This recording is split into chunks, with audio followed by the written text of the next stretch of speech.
প্রিয় হাজির ভাইরা আমার, এখন মুক্তি পেতে হলে আমাদেরকে জাগ্রত হতে হবে, আমাদেরকে জাগ্রত হতে হবে। সারা পৃথিবীর মধ্যে আজ উল্পাট মুসলিম উম্মাহ নির্যাতিত নিপীড়িত, মুসলিম উম্মাহ নির্যাতিত নিপীড়িত। জাগতে হবে, আর বসিয়ে থাকার সময় নাই।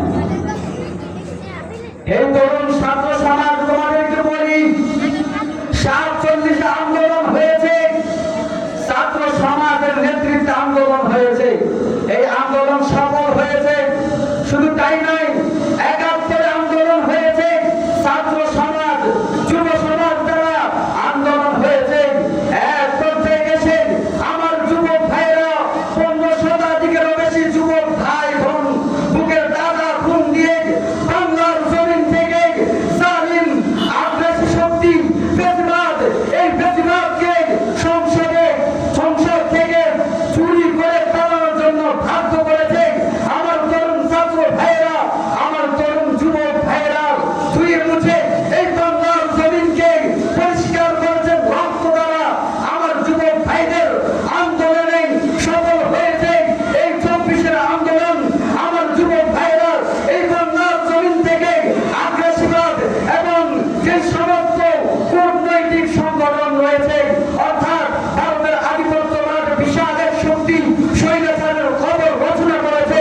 প্রিয় হাজিরিন, স্পষ্ট ভাষায় বলি, যে সংসদ আমার শতাধিক 15 শতাধিক যুবক ভাই বোনের রক্ত দ্বারা পরিষ্কার হয়েছে, 2 বছর বাদ করা হয়েছে, সেই সংসদে আর 54 বছরের পচা গাঞ্জার রাজনীতি আমরা দেখতে চাই না। এবার আমরা সেই পবিত্র ভূমি, পবিত্র সংসদে আর কোরআনের মানদণ্ড দেখতে চাই, ঠিক কিনা? প্রিয় হাজিরিন, দেখেছেন, অনেক কিছুই দেখেছেন। সকল তন্ত্র মন্ত্র আমাদের দেখা শেষ। আধিপত্যবাদ ভারতের সেই তাতারা গোলামদেরকে আমাদের দেখা শেষ।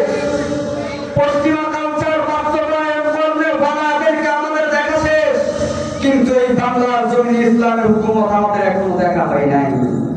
এই ইসলামের হুকুমত দেখতে কারা কারা প্রস্তুত, হাত তুলে দেখান।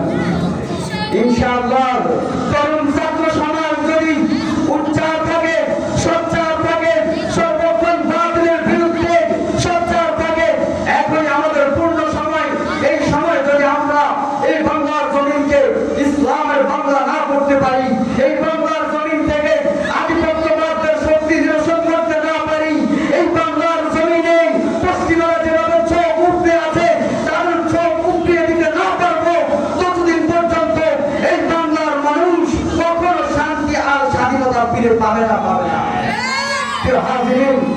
আমরা যদি আমাদের স্বাধীনতা আর শান্তি ফিরে পেতে চাই, তাহলে ভারতের আধিপত্যবাদকে দূর করতে হবে, পশ্চিমা কালচারকে ধ্বংস করে দিতে হবে। আগ্রাসী শক্তি যেভাবে উঠতে আছে তাদের সকল স্বপ্নের মধ্যে আগুন জ্বালিয়ে দিতে হবে।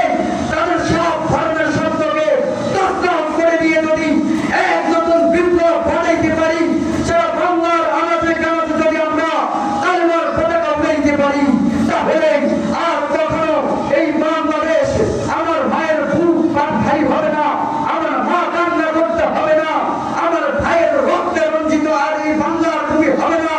শান্তি আর সুশৃঙ্খল ভাবে আমাদের চলাফেরা হবে ইনশাআল্লাহ। প্রিয় হাজির ভাইয়েরা আমার, সুতরাং এখন সময় এই বাংলাদেশ সুশৃঙ্খল এক রাষ্ট্র হিসেবে করতে চান, নাকি আবারও সেই পূর্বের কথা গান্দা রাজনীতি নিয়ে সেই সংসদে ঢুকাতে চান? এবার আপনাদের পালা, সিদ্ধান্ত আপনাদের হাতে।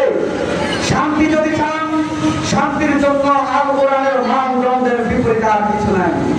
আর যদি আবার সেই অশান্তি, সেই অশান্তির মধ্যে মার কান্না রয়েছে, সেই অশান্তির মধ্যে যুবক ভাইদের রক্ত রয়েছে, আবার যদি সেই অশান্তি এই বাংলার জমিনে প্রতিষ্ঠা করতে চাও, আবার যদি এই অশান্তি বাংলার জমিনে ফলাইতে চাও, তাহলে আবার এই অবস্থায় চলতে থাকবে। সুতরাং এখন বিপ্লবের সময়, এই মহা বিপ্লবে যদি পরিবর্তন করতে না পারে, তাহলে বাংলার মানুষের মতো হতভাগা কেউ নাই। প্রিয় হাজিরিন,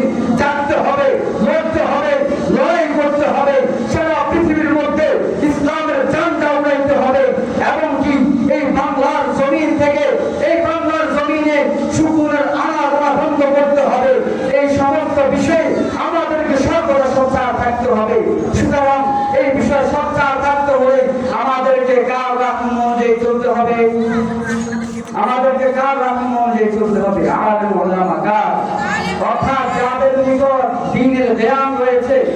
আল কোরআনের মানদণ্ডে রাষ্ট্র পরিচালিত হতে হবে। আল কোরআনের ইলমের প্রয়োজন আছে না নাই? জোরে বলতে হবে, আল কোরআনের ইলমের প্রয়োজন আছে না নাই? তাহলে আমাদেরকে কার হাত ধরতে হবে? যারা আল কোরআনের জ্ঞান রাখেন, ইলম রাখেন, তাদের হাত আমাদেরকে ধরতে হবে।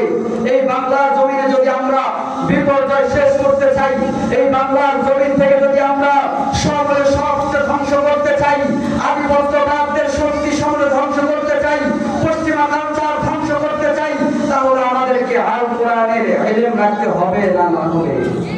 আমাদেরকে আল কোরআনের ইলম রাখতে হবে। জোরে বলতে হবে ভাই, আল কোরআনের ইলম রাখতে হবে। ইনশাআল্লাহ আমরা আল কোরআনের ইলম বুকে ধারণ করব। যারা আল কোরআনের ইলম জানেন তাদেরকে মহব্বত করব। এই বাংলার জমিনে আমরা কোরআন প্রতিষ্ঠা করতে চাই। যারা আল্লাহ তাআলাকে হাত উঠিয়ে দেখেন, আল্লাহ তাআলা আমাদের হাতকে কবুল করো। প্রিয় হাজিরিন ভাইরা আমার, সুতরাং স্পষ্টভাবে আমরা এটা বুঝতে পারি, অতীত দেখেছি 54 বছর এই রাষ্ট্র পরিচালনা করেছে, এটাও আমরা দেখেছি।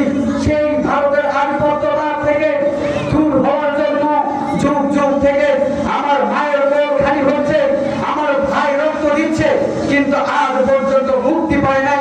এটার একমাত্র কারণ হলো এক বিপ্লব ঘটে, কিন্তু এই বিপ্লবকে ধরে রাখার শক্তি আমাদের মধ্যে নাই। এই বিপ্লব ধরে রাখতে হলে আমাদেরকে আর ওলামার হাত শক্ত করতে হবে। এই বিপ্লবকে ধরে রাখতে হলে আমাদেরকে আল কোরআনের ইলম রাখতে হবে। যেইভাবে রাষ্ট্র পরিচালনা করেছেন আমার আপনার নবী, মানবতার মুক্তির দূত হযরত মুহাম্মদুর রাসূলুল্লাহ সাল্লাল্লাহু আলাইহি ওয়াসাল্লাম, সেই মহান মনীষীর জীবন উপকরণকে আমরা ফলো করতে হবে। নবী আলাইহিস সালাতু ওয়াস সালামের জিন্দেগিকে আমরা ফলো করতে হবে।